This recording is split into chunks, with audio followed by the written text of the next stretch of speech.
예, 오늘의 본문은 22장과 21장과 22장 두 장에 걸쳐서 있는데요. 첫 부분은 21장 15절에서부터 22절까지입니다. 15절에서부터 22절까지는 지난번에 일부러 보지 않고 오늘 이렇게 보게 되었습니다. 다윗의 군대가 블레셋과의 전쟁에서 사전사승을 하는 그런 기록입니다. 그리고 사전사승인데 대표적으로 그 거인에 해당되는 그 4명의 장군들을 다 다윗과 함께한 그 장군들이 이제 그 쳐서 멸한 그런 내용을 담고 있습니다. 그리고 두 번째는 이제 그렇게 해서 모든 일들에 전쟁에도 승리하고 또 원수들의 그 위협에서도 다 놓인 다음에 다윗이 너무 감격해서 또 하나님 앞에 찬양을 만들어서 찬양으로 고백하고 기도하는 그런 내용입니다. 22장 1절을 보게 되면 그것을 어떻게 요약을 하고 있냐면 여호와께서 다윗을 모든 원수의 손과 사울의 손에서 구원하신 그날에 다윗이 이 노래의 말씀으로 여호와께 아뢰어 이르되 이렇게 하는 것이죠. 다시 말하면 이제 사울의 손에서 벗어난 것에 대해서 정말로 감사하게 되는 거죠. 그리고 원수들, 그러니까 블레셋 군대로부터 말미암아 다 벗어난 것에 대해서 너무 감격하여서 하나님께 찬양과 경배와 또 시를 지어서 노래로 그렇게 불러드리게 되는 거죠. 우리도 이렇게 예배하게 되면 계속해서 찬양으로 하나님께 영광 돌리죠. 이제 그러한 마음이 다윗에게 있어서 그 일을 한 것이죠. 여러분들은 혹시 노래를, 그러니까 찬양을 지어서 하나님 앞에 불러드리는 적이 있습니까? 없어요. 예. 그러니까 찬양은 그 곡까지 만들어야 되니까 힘들잖아요. 그런데 그건 못하더라도 뭐는 할 수 있을까요? 글은 써서 하면 그게 어떻게 되죠? 찬양의 가사가 되는 거죠. 네. 사실 다윗도 그렇게 가사를 쓰고 다른 사람들이 거기다 곡을 붙인 경우가 많죠. 그러니까 한편으로는 그 곡을 붙이는 재주는 없다 할지라도 가사는 써서 그렇게 기도문을 써서 그렇게 하나님 앞에 기도를 하게 되면 그것이 한편으로는 다윗이 행한 것과 비슷한 게 되죠. 그러려면 어떻게 해야 되냐면 하나님께서 다윗에게 베푼 그 은혜가 있는 것처럼 우리도 하나님으로부터 받은 은혜들이 많아야겠죠. 그러면 그것에 대해서 이제 시를 쓰기도 하고 또 그렇게 노래를 지어서 부르기도 하게 되는 것이죠. 그런데 오늘 본문을 보게 되면 이런 말이 있죠. 1절을 다시 보게 되면 여호와께서 다윗을 모든 원수의 손과 사울의 손에서 구원하신 그날에, 그러면 조금 이상한 단어가 있죠. 사울의 손. 사울의 손이라고 얘기하면 사울이 벌써 죽지 않았어요? 이렇게 할 수 있잖아요. 그죠? 그런데 오늘 같은 경우는 사울이 죽은 지 굉장히 오래된 후의 일이니까 사울의 손이라고 하면 사울의 위협? 그것은 벌써 끝나지 않았나요? 이렇게 생각할 수 있죠. 그런데 이것들은 좀 비유예요. 네. 우리가 이렇게 말할 수도 있죠. 북한을 김일성의 위협에서 아직도 우리나라가 벗어나지 못했어. 이렇게 하면 말이 되나요? 김일성은 벌써 죽었잖아요. 그죠? 예. 김정은의 위협에서 아직 우리는 해방되지 않았어. 그렇게 하는 것들이 정답이지만, 그 김씨 일가, 이렇게 말을 근데 일가가 아니죠. 벌써 이제 그 김정은밖에 없으니까. 김정일도 아니고 또 김일성도 아니죠. 그런데 그 김일성 일가 때문에 이렇게 해도 다 얘기가 되잖아요. 그래서 한편으로 생각하게 되면 사울의 손 하면 사울과 관련된 그 세력들을 생각하면 됩니다. 그러면 한번 생각해 보십시오. 사울이 죽었어요. 그러면 사울과 그와 관계된 그 세력들이 다윗에게 공격을 하지 않고 딱 항복하고 또는 통일하고 그렇게 했습니까? 아니죠. 사울의 그 아들이 있죠. 예, 세 명의 아들은 전장에 가서 다 죽었어요. 그리고 나머지 아들이 하나가 있었죠. 이스보셋 있죠. 그런데 그 사울 왕의 사촌이 있어요. 예, 그게 아브넬이에요. 그 아브넬이 이제 자기 조카, 오촌 되는 그 조카죠. 사울의 아들이죠. 그 아들 이스보셋을 왕으로 옹립하죠. 그리고 그 10지파가 다시 계속해서 이스라엘 나라를 형성하고 있는 거죠. 그러므로 그때도 계속해서 다윗하고 전쟁 가운데 있는 거죠. 그러다가 이 아브넬이 어떻게 됐죠? 요압이 죽이죠. 그죠? 그리고 그 이스보셋은 어떻게 되죠? 그에게 군대 장관을 세웠어요. 두 사람을. 레갑과 바하나를 세웠는데 이 두 사람이 또 배반을 했어요. 그래서 낮에 자고 있는데 가서 또 죽이죠. 그래서 이제 사울의 왕가는 끝난 것 같이 보이죠. 그러면 그때 다 끝났습니까? 그러면 오늘처럼 얘기하지 않죠. 사울이 배경하고 있는 것은 뭐냐면 유다는 이스라엘 그 다윗 왕가가 되는 거고, 그리고 나머지 10지파는 계속해서 이제 다윗과 대적해서 있는 거죠. 심지어 어떻게 하냐면 이제 다윗이 밧세바를 범하고 그리고 우리아를 죽여서 하나님께서 징계하시게 되었죠. 그래서 어떻게 되죠? 압살롬이 반역을 해서 성공을 하죠. 그러면 누가 압살롬과 함께 할까요? 사울에 함께했던 10지파가 함께하는 거죠. 그러므로 말미암아 사울의 손이 계속해서 이제 다윗을 괴롭히는 거죠. 압살롬 편에 서서. 그런데 어떻게 됐죠? 압살롬이 죽임을 또 당했잖아요. 그러면 끝인가요? 그 틈을 또 노리는 사람이 있는 거죠. 다윗 왕이 이제 요단강을 건너서 또 다시 이제 왕궁으로 돌아오려고 하는데 그 틈을 노린 자가 있었죠. 그 사람 이름이 생각나나요? 예, 계속해서 수요 예배를 드려도 이름을 다 기억하기는 쉽지 않죠. 그 사람의 이름은 세바예요. 예, 불량한 사람이다 이렇게 성경은 기록했죠. 그 사람이 또 틈을 타죠. 유다 사람이 야 이거는 다윗은 우리의 친족이야. 그러니까 우리가 권한이 있어. 그리고 자기가 이제 다윗 왕을 다 독차지하려고 했을 때 그 10지파 사람들은 뭐라 그랬죠? 우리가 이스라엘 전체 중에서 우리의 지분이 너네보다는 훨씬 많지. 우리는 12분의 10이야.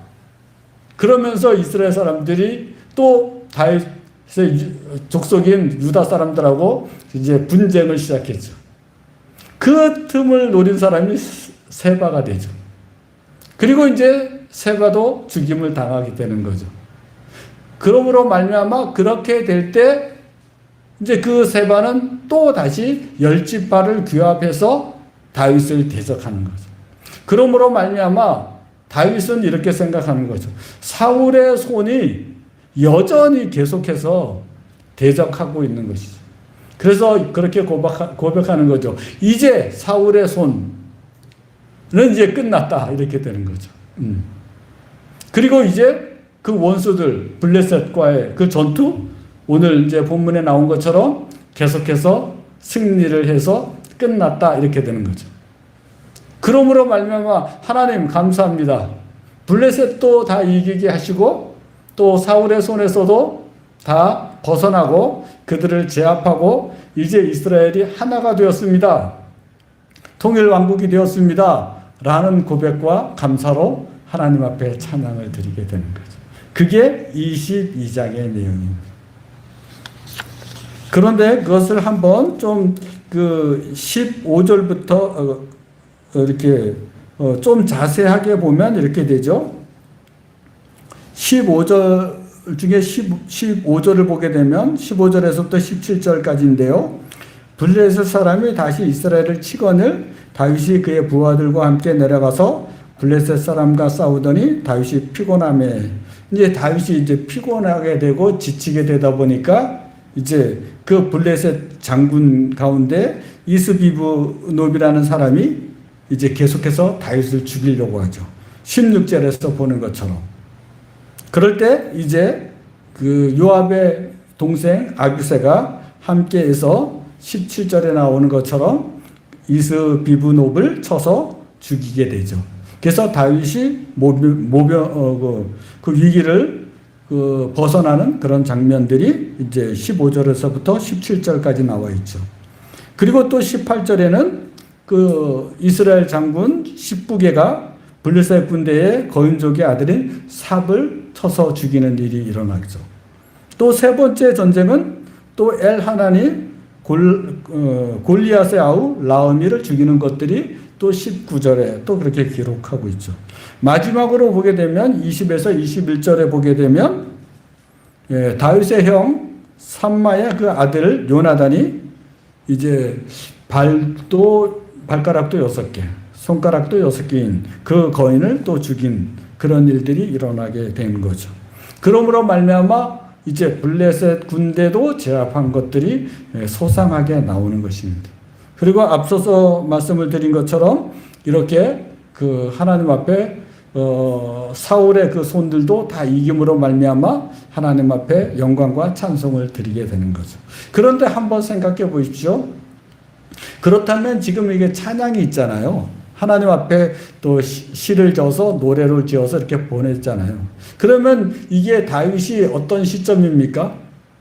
다윗이 골리앗을 무찌르고 나서 노래하는 그런 노래는 아니잖아요. 그죠? 그러면 또 반대로 그 밧세바를 범하고 나서 우리아를 죽이고 나서 그때 회개하는 마음으로 또 노래한 건 아니잖아요. 그죠? 그러므로 말미암아 다윗은 이 시점이 계속해서 지나가는 거예요. 그렇다고 해서 압살롬과 전투를 한 다음에 압살롬을 이기고 난 다음에 노래하는 건 아니잖아요. 그 압살롬이 죽었을 때도 압살롬아 압살롬아 하면서 슬퍼했잖아요. 그러므로 말미암아 지금 이 노래는 언제의 노래라고 할 수 있을까요? 나이가 많아서, 그렇죠? 하나님과 많은 동행을 하고 시간이 많이 지난 다음에 하나님 앞에 고백하는 그런 노래죠. 예. 그러니까 이제 어떤 한 사건에서 승리함을 맛보았다라든가 또 어떤 사건에 감격했다든가 어떤 사건에 범죄했다든가 그런 것이 아니라 다윗이 계속 소년 때부터 시작해서 양치기 때부터 시작해서 그리고 골리앗을 무너뜨렸을 때를 통과해서 블레셋 사람들을 무찔렀을 때 그리고 자기가 도망했을 때 사울한테 피해를 보면서 피해 다녔을 때 그런 모든 과정들을 다 지난 다음에 이렇게 노래를 부르는 거죠. 그러므로 말미암아 우리들도 이제 생각할 수 있는 거죠. 이 사이에는 많은 사건이 있었겠구나. 자기가 밧세바를 범하고 그리고 우리아를 죽였을 때 그리고 그래서 암논이 그 자기 사촌 다말을 강간하고 또 그 일 때문에 암논을 미워했던 압살롬이 또 그를 죽이고 또 압살롬이 반역했을 때 요압이 죽이지 말라고 했는데 요압이 또 죽이고 그리고 이스라엘이 나눠져서 서로 전쟁에서 수많은 사람들이 죽고 그리고 여전히 블레셋은 군대가 쳐들어오고 그 틈을 타서 세바는 그렇게 자기가 이거 열지파를 독립해서 그렇게 다윗에게 대항하고 이런 모든 일들을 겪은 다음에 이 시를 쓴 거죠. 그리고 이 시는 너무 유명해서 여기에만 기록되어 있지 않습니다. 시편 18편에 똑같은 시가 이렇게 기록되어 있는 거죠. 그러므로 말미암아 여기의 시나 시편의 시나 같은 두 번 기록된 그런 시가 됩니다. 그러므로 말미암아 이제 다윗은 그런 모든 것들을 염두에 두고 그리고 지나온 세월을 다 염두에 두고 이 시편을 이 노래를 부른 것이죠. 여러분들은 이렇게 노래를 지은 그건 없다고 했잖아요. 그런데 여러분들은 찬송가라든가 뭐 그런 것들을 우리가 마음에 닿는 것을 같이 이제 부르게 되는데 이렇게 인생의 여정이 쭉 지난 다음에 그 지나온 세월들을 다 생각한 다음에 그리고 이런 시편을 썼다면 여러분들은 어떤 찬양이 생각납니까? 네. 유춘자 권사님이 제일 좋아하시는 찬송가 301장이 생각나지 않습니까? 네. 저도 이거 성경을 준비하다 보니까 유춘자 권사님도 생각나고 찬송가 301장도 생각나더라고요.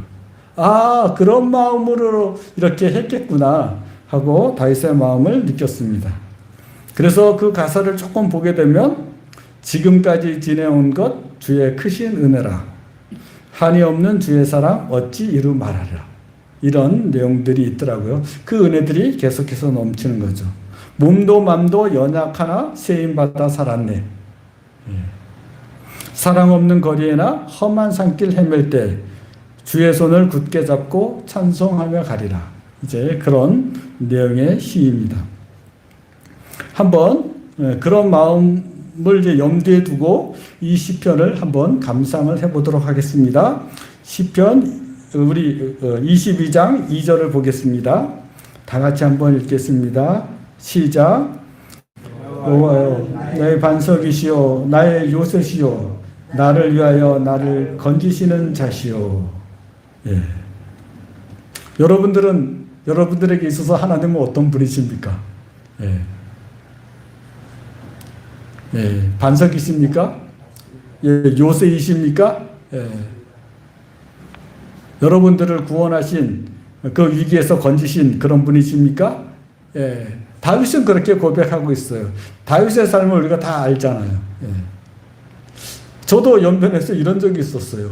저는 이제 병원에서 원목으로 한 15년간 있었기 때문에 아프면 기도로 나야 될지 또 약을 먹어야 될지 뭐 이렇게 갈등도 하잖아요. 그죠? 근데 어떤 병이 한번 생겼는데 약을 먹어도 안 되더라고요. 예. 그래서 어떻게 했을까요? 그래서 기도해도 잘 안 되더라고요. 그래서 어떻게 했을까요? 제가 한 번도 안 그랬는데 신학교 동기들한테 다 전체 그 있잖아요. 이렇게 SNS 거기다 올렸어요. 저를 위해서 기도해 주십시오. 약이 말을 듣지 않습니다. 그래서 살아난 것 같아요. 예. 그러니까 이제 그런 고비들이 인생을 이렇게 보게 되면 생각나는 거죠. 하나님밖에 없었다. 이런 경험들. 하나님이 나를 건져주셨다. 하나님이 나를 고쳐주셨다. 내가 혼자의 기도로도 불가능해서 많은 사람들에게 기도를 부탁하고 그 위기를 벗어났던 그런 기억들이 나는 거죠. 예. 그래서 이제 생각하는 거죠. 와, 하나님은 나를 건지시는 분이시다. 이렇게 다윗도 고백을 한 것이죠. 한번 27절을 또 한번 보겠습니다. 한번 읽어볼까요? 시작. 깨끗한 자에게는 주의 깨끗하심을 보이시며 사악한 자에게는 주의 거릇을 보이시리라. 예. 이것은 이제 다윗이 경험한 거죠. 예. 그래서 사악한 자들이 어떻게 하나님께서 그들을 내치시는지, 그리고 깨끗한 자를 하나님께서 어떻게 돌보시는지 그 많은 세월 속에서 경험하는 거죠. 그렇게 왕인 사울이 그렇게 자기를 공격하였어도 그들의 결국은 어떠했는지를 다 경험하는 거죠. 그러므로 말미암아 다윗이 이 시편을 통해서 고백을 이렇게 하고 있으니까 다윗은 어떤 삶을 추구할까요? 우리는 이렇게 생각하잖아요. 어떤 사람들은 아무리 정직하게 생활을 해봐도 소용없더라. 못된 놈들이 더 잘 살더라. 이렇게 고백하는 사람들은 그의 삶을 어떻게 할까요? 그래, 더 이상 정직하지 못하겠다. 그렇게 할 가능성이 있잖아요. 그런데 다윗처럼 이렇게 고백하면 어떻게 될까요? 깨끗한 자에게는 주의 깨끗하심을 보이시며 사악한 자에게는 주의 거스림심을 보이시리라. 그것을 자기 인생에 경험을 한 거죠. 내가 그렇게 계속 도망 다녔어도 그렇게 내가 사울을 죽이지 않고 내 손에 피를 묻히지 않고 그렇게 하였을 때 하나님께서는 나를 돌보셨다. 그러나 나를 해하려고 해서 그 왕의 그 권세와 그 능력으로 했던 그 사울은 오히려 멸망하였다. 이렇게 하는 거죠. 다른 사람을 속이고 다른 사람들에게 속이고 빚을 내서 갚지 않았던 사람들은 결국 이렇게 되었다. 그러나 선행을 계속한 사람들은 하나님께서 돌보셨다. 이렇게 말을 하는 사람들은 그 삶을 어떻게 살지가 보여지는 거죠. 다윗은 그것을 아는 거죠. 자기 자신의 삶을 통해서도 아는 거죠. 자기 자신이 하나님 앞에 정결하고 정직하고 하나님께 영광 돌리는 삶을 살았을 때는 어떻게 됐습니까? 그 시골에 아버지도 무시했는데 그럼에도 불구하고 사자를 잡아서 죽이고 그리고 골리앗을 쳐서 부수고 그리고 사울이 아무리 자기를 공격해도 사랑으로 그를 감싸고 감당하고 그랬는데 하나님께서는 그를 왕으로 만드셨죠. 그렇게 왕이 된 그 자신이 자기도 부지불식간에 사악해져서 밧세바를 범하고 우리아를 죽였을 때 하나님께서는 그 자신을 가만히 두지 않았다는 것을 알고 있죠. 왕에서 쫓겨나게 하고 자식들이 죽게 했다는 다 죽이는 그런 일들을 그리고 같은 백성끼리 서로 싸워서 죽이는 일들을 경험한 거죠. 그러므로 자기 자신에게 있어서나 다른 사람에게 있어서나 다윗은 분명하게 고백할 수 있는 거죠. 하나님은 정직하고 깨끗한 사람은 반드시 높이시고 사악하고 악한 사람들은 반드시 낮추시고 멸망시킨다는 그 사실을 고백할 수밖에 없죠. 자신의 삶에서나 다른 사람들의 삶에서나 그것들을 확증하고 있죠. 그러므로 말미암아 다윗은 앞으로의 삶을 어떻게 이어가겠습니까? 더 정직하게, 더 깨끗하게, 더 성실하게 그렇게 이어가게 되는 것이죠. 50절과 51절을 한번 또 보겠습니다. 시작. 이러므로 여호와여 내가 모든 민족 중에서 주께 감사하며 주의 이름을 찬양하리이다. 여호와께서 그의 왕에게 큰 구원을 주시며 기름 부음 받은 자에게 인자를 베푸시며 영원하도록 다윗과 그 후손에게로다. 이것은 다윗이 고백하는 거죠. 자기가 불의했을 때 그것들을 회개하고 돌이켰을 때 하나님께서 자기에게 베푼 것들을 아는 거죠. 그리고 고백하는 거죠. 나 자신뿐만이 아니라 나의 후손에게도 하나님께서 그렇게 은혜를 베푸실 것을 확증하고 있는 거죠. 예. 하나님께서는 그의 후손들에게도 계속해서 그 은혜를 베푸셨죠. 웬만한 죄를 범하지 않고는 그들을 그렇게 다스리지 않았죠. 그게 다 다윗이 하나님 앞에서 받은 그 복들입니다. 그러므로 여러분들에게 다시 한번 묻습니다. 여러분들의 이렇게 과거를 생각해 보면 여러분들도 다윗과 같은 삶을 살았다고 말씀할 수 있을까요? 네. 예수님 믿으면서 그래도 정직하고 성실하게 할 때는 잘 하다가 또 다른 사람들이 악한 사람들이 또 악하게 해서 참지 못하고 한번 같이 악했다가 다윗처럼 쓴 것도 경험하고 그렇게 하셨습니까? 그럼에도 시간이 지나서 말하면 다 하나님의 은혜다. 하나님께서 지금까지 계속해서 지키셨다. 그렇게 고백할 수 있습니까? 예. 그렇게 되면 그렇게 고백할 수 있는 거죠. 그래, 하나님은 나의 반석이시오. 하나님은 나의 노래이시오. 하나님은 나의 요새시오. 하나님은 내가 정말 막다른 골목에 있을 때 어떤 의사도 안 되고 어떤 약도 안 될 때 하나님께서 나를 고쳐주셨지. 나는 하나님이 전지전능하심으로 그 사랑으로 나를 그렇게 세우시는 것을 경험하고 살아. 그러므로 말미암아 나는 하나님을 노래할 거야 라고 하게 되는 거죠. 그리고 나뿐만이 아니라 그것은 대대로 이어질 거야. 우리 자식들이 또 내가 하나님 앞에 범죄하지 않는다면, 내가 다윗처럼 그런 범죄를 하지 않는다면, 다윗처럼 그렇게 정직하고 성실하게 행한다면 하나님께서 그렇게 다윗을 쓰셨듯이 그렇게 될 거야 라고 고백할 수 있지 않을까요? 네. 그러므로 저는 여러분들에게 이제 부탁을 합니다. 한번 노래는 못 지어봐도 한번 일주일 안에 한번 가사를 써보세요. 예. 기도문을 한번 써보세요. 주여, 주께서 제가 이렇게 할 때 이렇게 하셨습니다. 주여, 그 많은 세월 동안 주님께서 이렇게 돌보셨습니다. 이런 고비 때마다 주님께서 다 넘어서게 하셨습니다. 이런 고백들을 한번 적어보면 어떨까요?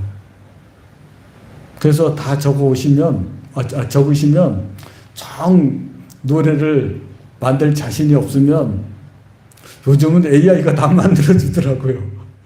예, 거기에 맞게. 예, 그래서 여러분들의 나는 하나님은 나의 반석이시다. 또 하나님은 나의 구원이시다. 하나님은 나의 치료자이시다. 하나님은 나의 피난처이시다. 여러 가지 고백들을 하고 또 하나님께 영광 돌리는 삶을 계속해서 이어갔으면 좋겠습니다. 예, 지금은 기도하는 시간입니다. 우리의 삶의 지난 날을 돌이켜서 생각해보고 하나님의 은혜에 대해서 생각해보고 찬양과 감사와 영광을 돌리는 시간이 되었으면 좋겠습니다. 그리고 이어서 우리 교회 성도님들을 위해서 계속 구체적인 기도를 드렸으면 좋겠습니다. 기도주를 사용하시면 됩니다. 그리고 장원순 집사님에 대해